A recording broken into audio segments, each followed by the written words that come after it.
History of the Intercity East Coast franchise. As with most other franchises, it all started back in April 1996. The franchise was handed over to Sea Containers, who operated it as Great Northeastern Railway. This ran for around 7 years, and in March 2000, the Strategic Rail Authority shortlisted Sea Containers and Virgin Rail Group to bid for the next franchise.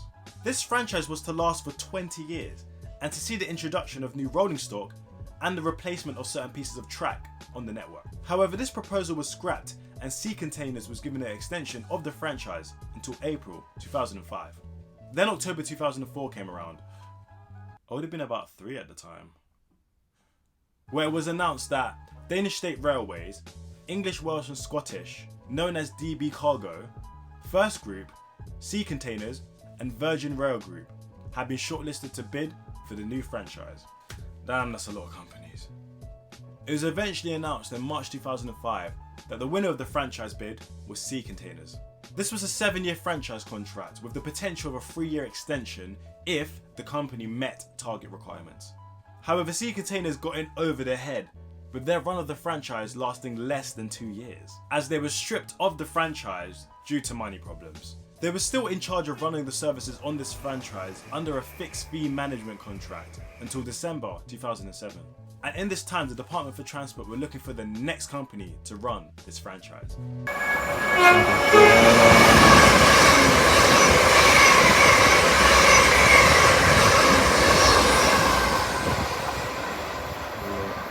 Ooh, yeah.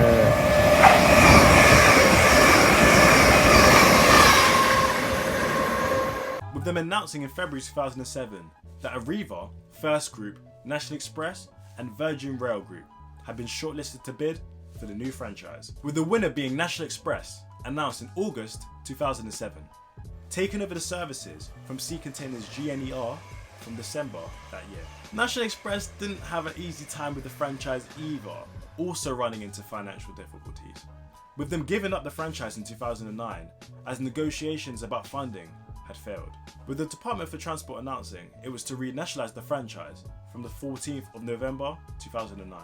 This lasted until January 2014, where it was announced that First Group, Kalis partnered with Eurostar International Limited and Stagecoach partnered with Virgin Rail Group had been shortlisted to bid for the new franchise, with the winner being Stagecoach partnered with Virgin Rail Group, running as Virgin Trains East Coast from the 1st of March 2015. With it announced in November 2017 that the franchise was to be cut short by 3 years, ending in 2020 instead, with the end date being brought forward to June 2018.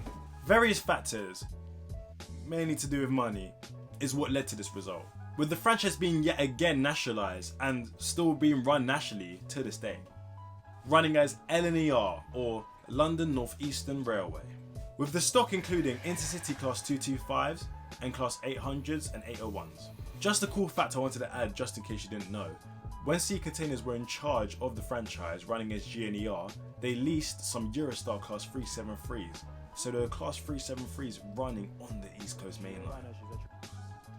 And that's up to date with the Intercity East Coast franchise. What was your favourite part of the history of this franchise? Mine was definitely one of the most recent parts of the history, where it was renationalised and run as LNER, as the services seem to have got much better since then. But let me know what you think. Anyways, thanks for watching, and I'll see you in the next one. Inner city is going into cities, A to B, B to A, into city. What into city? What into city is going into cities? Going into cities.